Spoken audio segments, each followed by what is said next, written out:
toute blanche là. Qu'est-ce qui se passe? Focus, focus on my face. J'ai commencé la vidéo mais j'ai pas allumé le micro. Bon.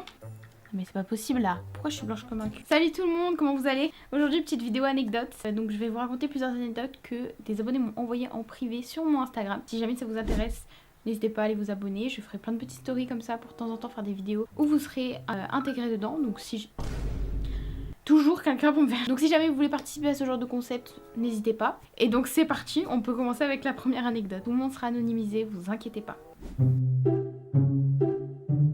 J'étais chez les parents de mon ex pour la première fois. Je vais aux toilettes, tout se passe mal. La chasse d'eau bloque. J'essaie de rattraper le coup en mode discret, sauf que l'eau commence à monter. Puis à déborder. Je sors des toilettes, il y avait toute la famille dans le salon, pendant que l'eau avançait dans le couloir. On a appelé un plombier. Moi, j'ai appelé ma dignité. Elle n'a jamais répondu. Que dire? Je pense que cette situation est arrivée à beaucoup de monde. Honnêtement, écoutez les histoires de pipi caca, c'est pas très grave. C'est pas très grave. En plus, je vais pas vous mentir, ça m'est déjà arrivé. Voilà, je le dis. J'avais genre 6-7 ans. C'est la même chose chez des amis et tout. Pareil, j'avais mon crush là-bas. Alors, vous voulez une vidéo anecdote sur moi-même, n'hésitez pas à me le dire en commentaire. On parle pas de moi, excusez-moi. En tout cas, écoute, t'inquiète, tu vas la retrouver, ta dignité.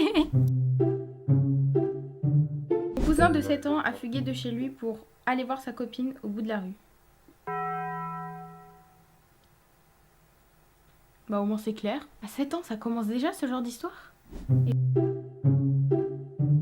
On était à la mer avec mes parents. On avait décidé de faire un petit après-midi tranquille en famille. À la mer, je faisais des allers-retours entre le sable et la mer pour bronzer tranquille. À un moment, je vais dans l'eau avec ma mère. On nage un peu, puis on reste au bord de l'eau. L'eau arrive à peu près jusqu'aux jambes. Et là, ma mère me dit « C'est quoi ce truc dans l'eau ?» Je vois quelque chose au fond de l'eau. Elle me dit d'aller l'enlever, donc je mets la main dans l'eau. Sur le moment, je me suis dit que c'était un bâton.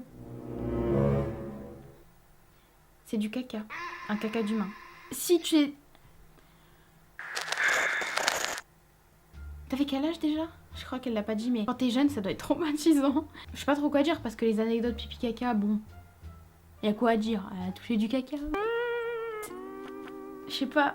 Mais comment tu peux confondre un bâton avec du caca? Je vois que c'est pas un bâton. J'étais dans un bus bondé, écouteurs dans les oreilles, tranquille. Je croyais écouter de la musique. Sauf que non. Mon téléphone diffusait un vocal ultra gênant où je racontais un date catastrophique. Le chauffeur me regarde dans le rétro et lâche. Bon bah au moins maintenant on a le contexte. Comment tu ne t'es pas rendu compte? Comment t'as pas pu te rendre compte qu'il n'y avait pas de son dans tes oreilles? T'entends qu'il y a un truc qui va pas? Comment tu es sorti de ce bus? Tu ne peux pas descendre normalement après avoir fait ça. Un jour j'ai vu Michou. Ouais, le poteau Michou. C'est la meuf bien faite de commencer YouTube. Je lui ai demandé si je pouvais lui faire un câlin pour la photo. Et j'étais tellement stressée que je lui ai fait un vrai câlin, genre je l'ai encerclé. Je crois que j'ai serré tellement fort. Du coup quand je suis partie, j'étais trop gênée et je culpabilisais. Et oui, ça peut être gênant sur le moment, mais franchement, je pense que les youtubeurs ont vécu des choses. Youtubeurs, streamers, influenceurs, enfin bref. Ils en ont vécu des choses et ils savent très bien que sur le moment, on est stressé, qu'on est content de les voir, etc. Et je pense que c'était pas le pire truc qu'on lui a fait à Michou. Je pense qu'il aurait aussi beaucoup d'anecdotes à nous raconter. Et je crois on va passer à une anecdote un peu spéciale parce que ça part dans l'horreur. Il y a quelques années, je vivais encore avec ma mère dans une petite maison de village, avec un jardin. Ma mère, ayant des soucis de santé, elle partait chaque année en cure thermale. Cette année-là, elle m'a laissée seule pendant presque un mois. Première semaine, tout va bien. La deuxième, je commence à avoir une étrange sensation, comme si j'étais observée. Je n'y fais pas trop attention. Troisième semaine, ça empire. J'entends des bruits. De jour comme de nuit.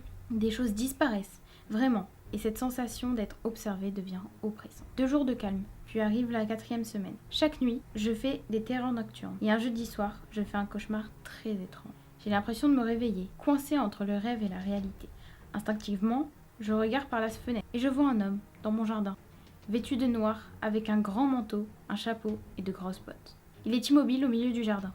Je me réveille en sursaut, en sueur, le cœur à fond. Je me rassure en disant que c'était un cauchemar, sauf que mes volets sont ouverts alors que je les avais fermés. Je descends, la porte-fenêtre est ouverte aussi. Je sors terrorisée. Et là, à l'endroit exact où se tenait l'homme dans mon rêve, je m'effondre presque de peur. 2 énormes empreintes de bottes sont plantées au milieu du jardin. Impossible que quelqu'un soit rentré. Aujourd'hui encore, je ne sais absolument pas ce que c'était. C'est les genres de choses, moi, qui me terrifient parce que je crois énormément à tout ce qui est anormal, aux esprits, etc. C'est quand même très étrange. Franchement, j'aurais aimé être là pour voir la situation de mes propres yeux. Si jamais ça vous intéresse des vidéos où je parle d'horreur, etc., n'hésitez pas à me le dire parce que pour moi, c'est... boulot, j'avais laissé entendre que je parlais espagnol. Spoiler, je connais juste hola et gracias. Un jour, réunion avec des clients espagnols. Mon boss me regarde et me dit « Vas-y, traduis !» J'ai improvisé pendant 5 minutes en inventant absolument tout. À la fin, j'avais dit « Merci de votre patience, je ne parle pas espagnol. » En vrai, ça va s'ils ont pas mal pris la chose ou quoi. Parler, je sais pas comment t'as fait parce que moi, inventer une langue qui existe déjà, donc faut savoir faire l'accent et utiliser des mots qui n'existent pas mais les rendre espagnols, franchement, j'aurais pas réussi. Au taf, j'ai dit à une collègue « Waouh, t'es enceinte de combien ?» Elle me regarde et me répond « Je suis pas enceinte. » J'espère qu'elle t'en veut pas trop. Personnellement, je t'aurais détesté. Écoutez, merci beaucoup pour vos petites anecdotes. Elles étaient très intéressantes. N'hésitez pas à me dire en commentaire si ça vous a plu, de liker la vidéo pour me montrer que vous kiffez ce concept. On fera peut-être d'autres parties si ça vous intéresse. Dites-moi aussi si vous voulez d'autres concepts, d'autres qui vous intéresseraient, ou vous voulez participer ou pas. Voilà, moi je vous fais de gros bisous. Merci d'avoir regardé la vidéo. Bisous!